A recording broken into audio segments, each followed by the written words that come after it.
Mister Sengupta, দেখুন আমরা যতটা জানি এই আড়াবাড়ির জঙ্গলে একটাই ভাঙাচোরা বাড়ি আছে। শুনেছিলাম অনেকদিন আগে নাকি একটা দুর্ঘটনা ঘটেছিল। এই যে, এই দেখুন।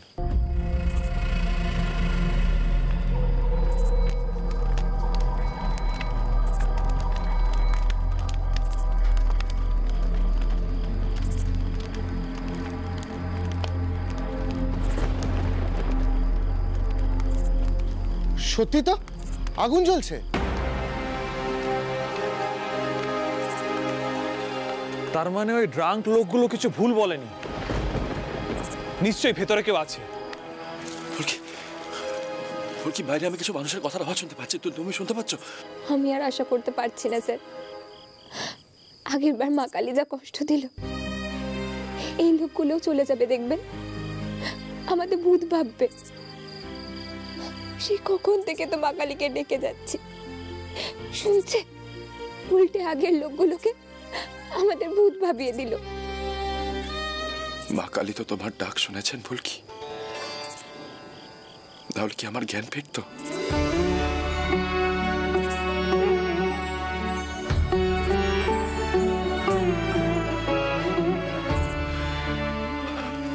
দাঁড়াও, আমি ভালো করে শুনি।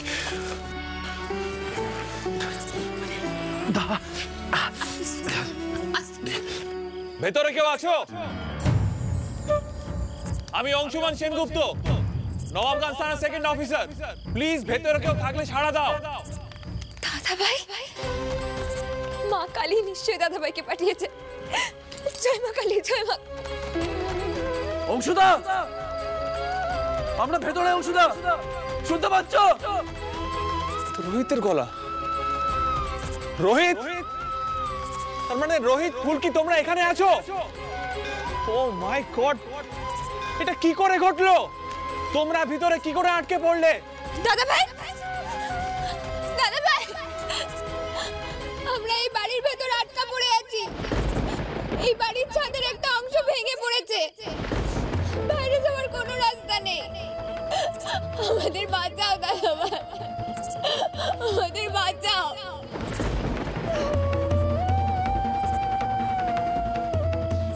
স্যারের পায়ে চোট লেগেছে, আমাদের খুব জলদি হিসেবে পেয়েছে দাদা ভাই। স্যার তো অজ্ঞান হয়ে গিয়েছিল। দাদা ভাই, আমরা জল খাবো। অংশুদা, আমি সত্যি বুঝতে পারিনি বাড়িটা এত খারাপ অবস্থা। এই অ্যাক্সিডেন্টটা আমার জন্যই হয়েছে। অংশুদা, তুমি তুমি কোনো একটা ব্যবস্থা করো, এখান থেকে বের করো আমাদের। ভেতরে সমানে চাঙড় খসে খসে পড়ছে। অংশুদা, কোনো একটা উপায় করো। ফুলকি, রোহিত, তোমরা চিন্তা করো না, আমি কিছু একটা ব্যবস্থা করছি। চারিদিকে তো বিপজ্জনক বাড়ি বলে বোর্ড দেওয়া আছে, আপনার আত্মীয়রা সেটা দেখেনি? সেই কবেই তো পৌরসভা থেকে এই বাড়িটাকে সিল করে দেওয়া হয়েছে। দেখুন, এই বাড়ি থেকে উদ্ধার করা কিন্তু খুব একটা সহজ হবে না। আমাদের রেস্কিউ টিম ডাকতে হবে অংশুমান বাবু। দেখুন, আমি সব ব্যবস্থা করছি, আপনি দয়া করে বলুন যে কিভাবে উদ্ধার করা যাবে। ফুলকি, আমি জলের ব্যবস্থা করছি, আর বাড়িতেও সবাইকে জানাচ্ছি। তুমি ভয় পেও না, কেমন?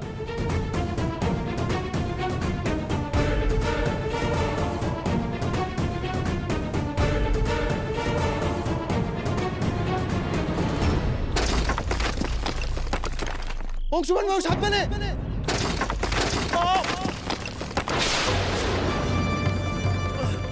অংশুমান বাবু, এ বাবা, আপনার তো কপাল কেটে গেছে। কি হলো দাদা ভাই? অংশুদা, দাদা ভাই, ও দাদা ভাই, তুমি ঠিক আছো তো? তোমার কিছু হয়নি তো দাদা ভাই? অংশুমান বাবুর কপালে একটা ইনজুরি হয়েছে। ফুলকি, আমাকে নিয়ে ভেবো না, আমার তেমন কিছু হয়নি। আমি যেটা বলছি মন দিয়ে শোনো। রোহিত, ভালো করে শোনো যেটা বলছি। বাড়ির অবস্থা কিন্তু খুব একটা ভালো নেই, আমাকে রেস্কিউ টিমকে এখনই ডাকতে হবে। আর শোনো, আর একটু কষ্ট করে বাড়ির মধ্যে থাকো, আমি একটা ব্যবস্থা করছি। আর ফুলকি, আমি জলের ব্যবস্থা করছি তোমার, তুমি চিন্তা করো না। অংশুদা, অংশুদা, তুমি নিজে কোনো রিস্ক নিও না। অংশুদা, অংশুদা, স্যার,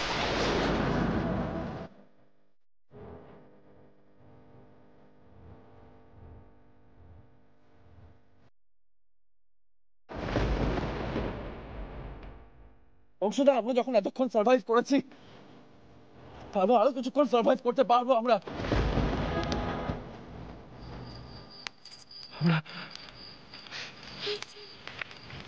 আমরা ঠিক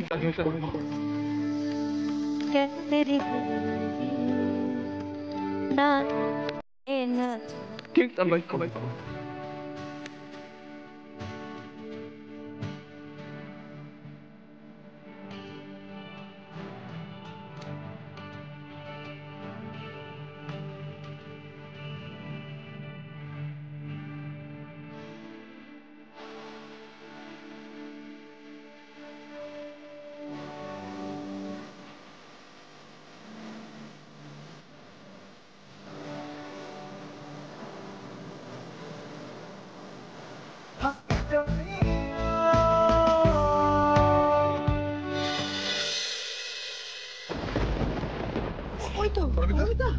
কি হয়েছে নাকি? হ্যাঁ, তুমি কোথায় গিয়েছিলে? তুমি অরুণাকে বলেছো ফিরে এসে সব বলবে। কি হয়েছে, কি ব্যাপারটা কি? পারমিতা অংশুমান কোনো খোঁজ পেলো? বলো না, বলো না রোহিত আর ফুলকি কোথায় আছে, বলো না।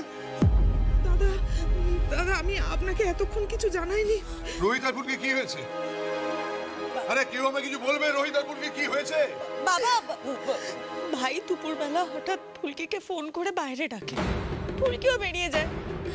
তারপর আমরা খবর পাই যে ভাইয়ের গাড়িতেই ফুলকি উঠেছে। হ্যাঁ, আমি তো ফোন করেছিলাম ফুলকিকে। হ্যাঁ, সেই জন্য আমরা সন্ধে পর্যন্ত কোনো খবর নিইনি। সন্ধ্যের পর না কাকের মনটা খুব ডাকছিল, খুব টেনশন করছিল। তাই আমি ফোন করে দেখলাম ওদের দুজনের কেউ ফোন ধরছিল না।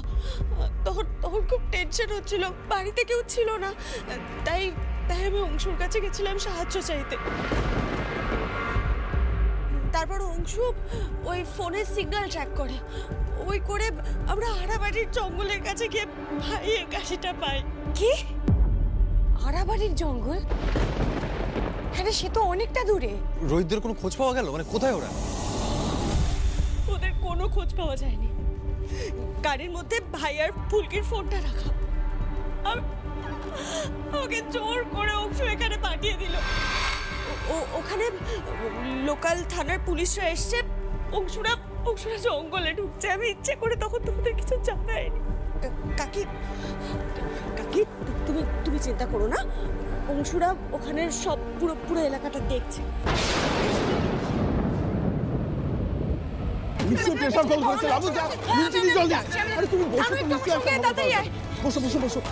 আমি বুঝতে পারছি না কি হবে না, আমি বলতে নানু আয়, অবি আয়, তুমি ফোনটা ধর দেখি বাবা। নানু চামচটা ধরে নে। ঠিক আছে, চিনি জল খেয়ে নাও, শরীরটা ঠিক লাগবে না। বাবা, আমরা দেরি না করে আরবারে জঙ্গলের দিকে যাই, চলো। হ্যাঁ, বেশি দেরি করতে লাভ নেই, চলো না। দাদা আস্তে আস্তে। ঠিক আছে কিছু দাদা, কি সর্বনাশ হয়ে গেল বলুন তো। কিভাবে যে ওদের সাহায্য করবো সেটাই ভাবছি, আমাদের কিছু ঢুকছে না।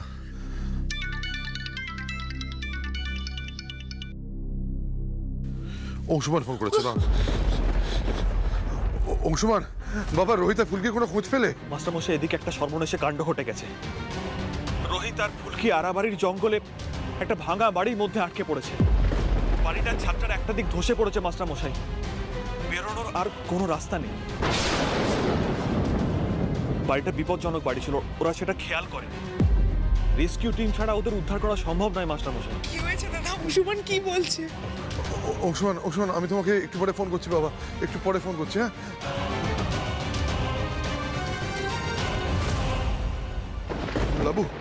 লাবু রুদ্রকে এখন একবার ফোন কর।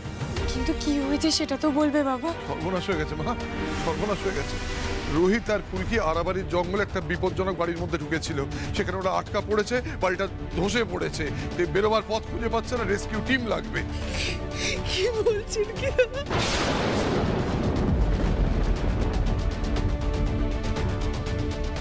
ওরা ওই বাড়িটার মধ্যে পৌঁছলো কি করে? তারপরে ওটা এত দূরে, কি কাণ্ড হয়ে গেল। দাদা ওরা বেঁচে আছে?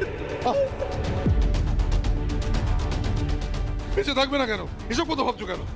কিন্তু দা ভাই তো ফুলকিকে নিয়ে লং ড্রাইভে গেছিল। আরে কিভাবে কি হয়েছে সেটা পরে ভাবা যাবে। লাবু, এক কাজ কর, রুদ্রকে এক্ষুনি ফোন কর। ও বললে রেস্কিউ টিম আগে পৌঁছবে, আর ফায়ার ব্রিগেডের কোনো বড় কর্তাকে এক্ষুনি নিশ্চয়ই ফোন করে দেবে। আমি এক্ষুনি করছি। বলছি অংশুকে একবার জানাও যে আমরা রেস্কিউ টিম পাঠানোর ব্যবস্থা করছি। হচ্ছে না তো। বাবা আমরা যাবো না? আরে সেটা তো পরের কথা, আগে তো রেস্কিউ টিমটা পাঠাতে হবে নাকি? আচ্ছা শোনো, সবাই মাথা ঠান্ডা করো, টেনশন করো না। মা, ও মা, কোথায় যাচ্ছ তুমি? মা, বাবা বাবা বাবা, তোমার জামাইকে ফোনে পাচ্ছি না, নিচে বেলা আসছে। পিয়াল চল আমরা রুদ্রদার অফিসে যাই, গিয়ে খোঁজ নিই। চল। তাড়াতাড়ি।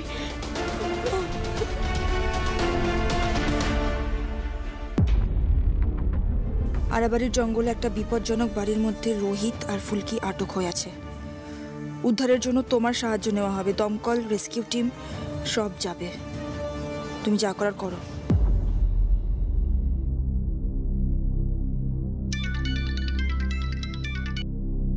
হ্যাঁ মাস্টারমশাই বলুন। অংশুমান, অংশুমান তুমি কোনো চিন্তা করো না বাবা, আমরা উদ্ধারকারী দল, দমকল সমস্ত কিছু পাঠানোর ব্যবস্থা করছি। হ্যাঁ, আর আমরা ওখানে যাচ্ছি। না না মাস্টারমশাই, আপনাদের আসতে হবে না। আপনাদের এখানে এসে কোনো লাভ হবে না। আমি এখানে আছি। ওদেরকে রেস্কিউ করে সোজা হাসপাতালে নিয়ে যাব। আপনারা সোজা ওখানেই আসুন। মাস্টারমশাই, জঙ্গলের মধ্যে একটা ভাঙা বাড়ি, চারিদিকটা ঘুটঘুটে অন্ধকার, এর মধ্যে পুরো বাড়িটা ভেঙে পড়লে বিপদ আরো বাড়বে। আপনি রুদ্রবাবুকে বলুন না চাপ দিয়ে রেস্কিউ টিমকে তাড়াতাড়ি পাঠাতে। আর একটা কথা মাস্টারমশাই, এই কথাটা আপনাকেই বলছি, কাউকে বলবেন না। আমার মনে হয় ওই বাড়িটা বোধহয় বেশিক্ষণ সোজা দাঁড়িয়ে থাকবে না। আপনি যত তাড়াতাড়ি সম্ভব রেস্কিউ টিমকে তাড়াতাড়ি পাঠানোর চেষ্টা করুন। হ্যাঁ হ্যাঁ, বুঝেছি বুঝেছি।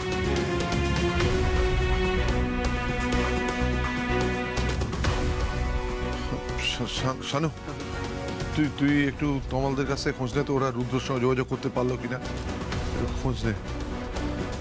ব্যাপারটা না, ওটা বিপজ্জনক হয়ে আছে রে, খুব বিপজ্জনক হয়ে আছে।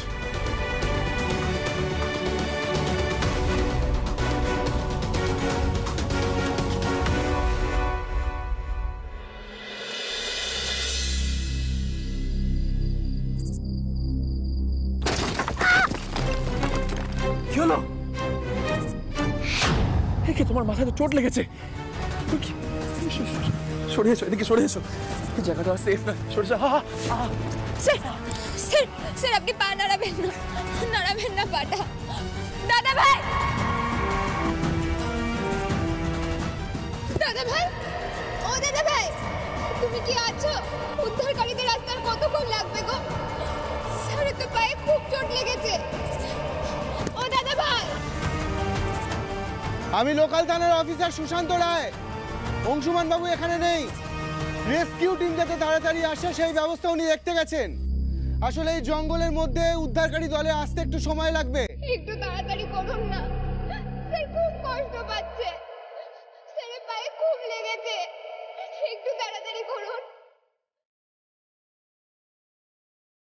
এই যে ফুলকি দাস, এদিকে আসো।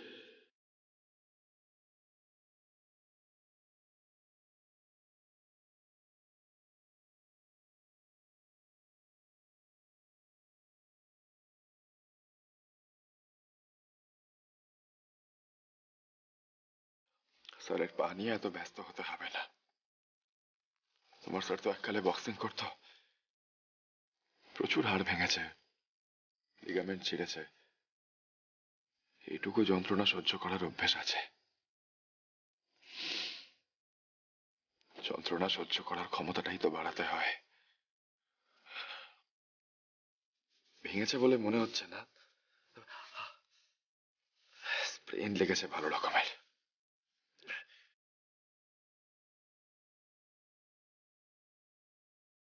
তোমার কপাল দিয়ে তো রক্ত গড়াচ্ছে। এক সেকেন্ড।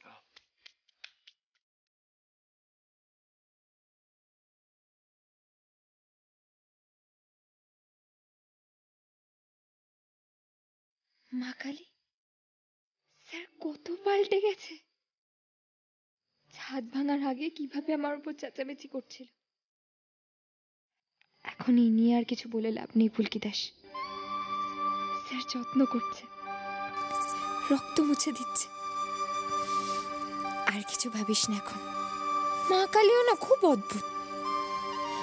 আরে বাবা, এই যত্ন আত্তি পাওয়ার জন্য কিনা এরম ভাবে ভাঙা বাড়িতে আটকে পড়ে থাকতে হলো। মুছে দিয়েছি রক্তটা, কোনো মলম টলম মতো নেই এখানে। রেস্কিউ টিম আসা অব্দি অপেক্ষা করতে হবে আমাদের।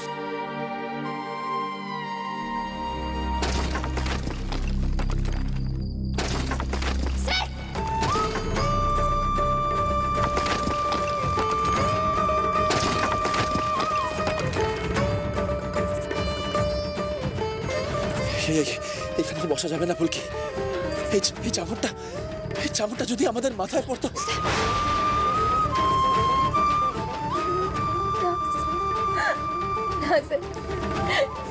এসব কথা আর বলবেন না।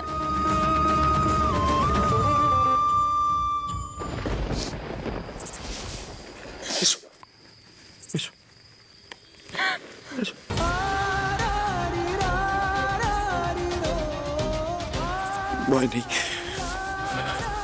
কোনো ভয় নেই, কিচ্ছু হবে না, কিচ্ছু হবে না, কোনো ভয় নেই।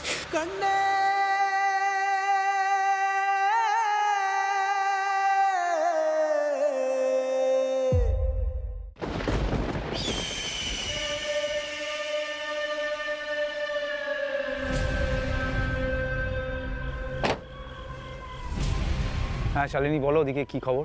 সবাই তোমার খোঁজ করছে রুদ্রদা। তমাল তোমার অফিসে গিয়েছিল, সেখান থেকে খোঁজ নিয়ে এসেছে যে তুমি কোনো একটা কাজে নবাবগঞ্জের বাইরে গেছো। ফোনটা আনরিচেবল করো, আদারওয়াইজ জেঠুমনি কিন্তু পার্টির সোর্স লাগিয়ে খোঁজ নিয়ে নেবে যে তুমি কোনো সরকারি কাজে বাইরে যাওনি বা দলের কাজেও বাইরে যাওনি। ওকে? আচ্ছা, রেস্কিউ টিম নিয়ে কতদূর এগোলো সেটা বলো। পারেনি এগোতে, মেসেজ করেছে, বাট আমার যতদূর মনে হয় কাল সকালের আগে কিছুই হবে না, আর সেই জন্যই তোমার আরো বেশি করে খোঁজ করছে। আচ্ছা, আমি রাখছি। হারবো না আমি কিছুতেই, এবার কিছুতেই হারা যাবে না। এবার জিততেই হবে। আমি জাস্ট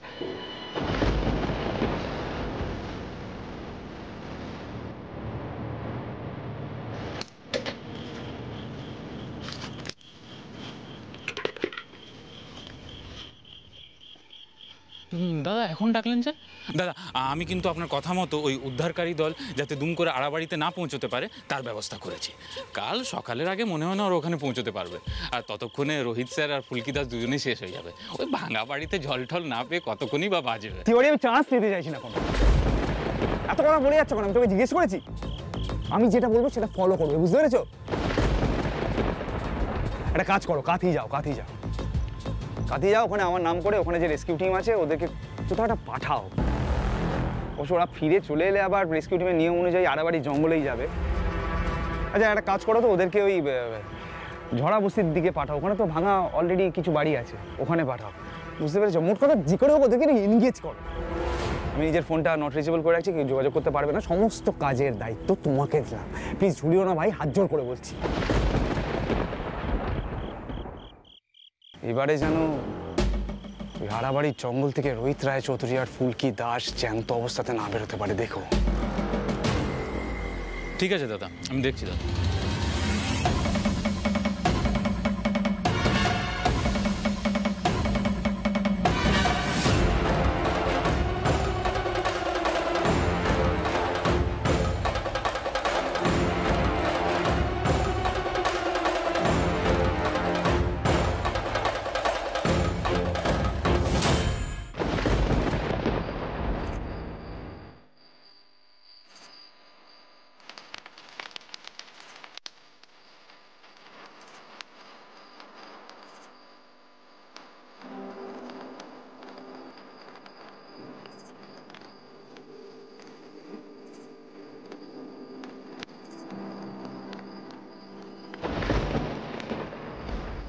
ফুলকি,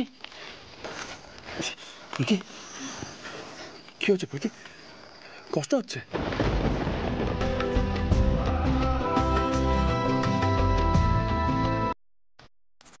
কষ্ট হচ্ছে, নিঃশ্বাস নাও, জোরে জোরে নিঃশ্বাস নাও। চলে আসবে, রেস্কিউ টিম এক্ষুনি চলে আসবে ফুলকি। ততক্ষণ আমাদের লড়াই করতে হবে, বলো? লড়াই করতে হবে, এখন এখন এখন জ্ঞান হারালে চলবে না।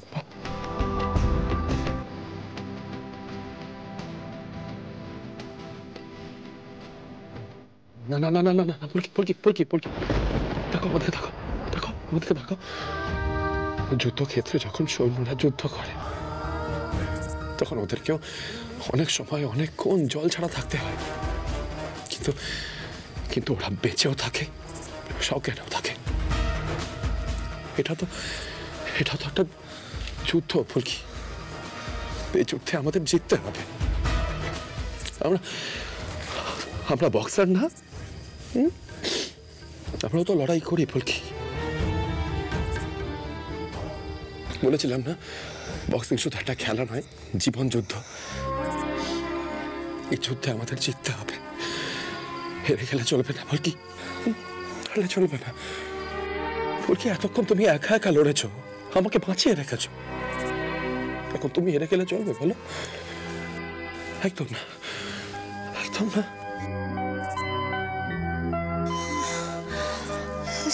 স্যার, আপনি আপনি আপনি আমায় একটু জোরে আঁকড়ে ধরে থাকবেন? আপনি আপনি কাছে থাকলে না আমি মনে জোর পাই।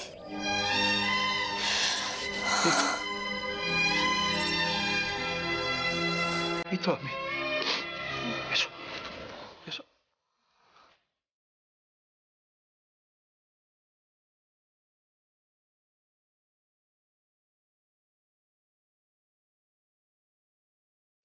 তোমাকে জড়িয়ে ধরে রয়েছে ফুলকি।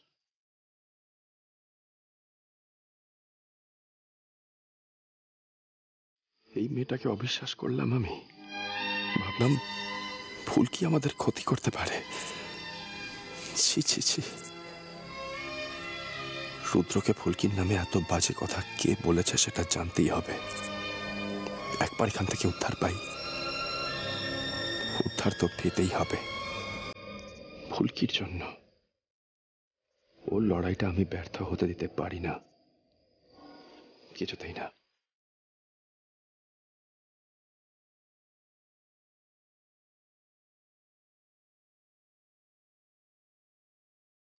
না মা কালী, এখন অজ্ঞান হলে চলবে না, স্যারের জন্য বেঁচে থাকতে হবে আমাকে।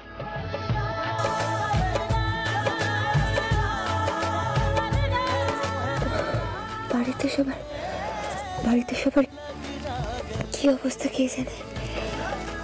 এতক্ষণে নিশ্চয়ই সবার মাথা খারাপ হয়ে যাওয়ার জোগাড় হয়েছে।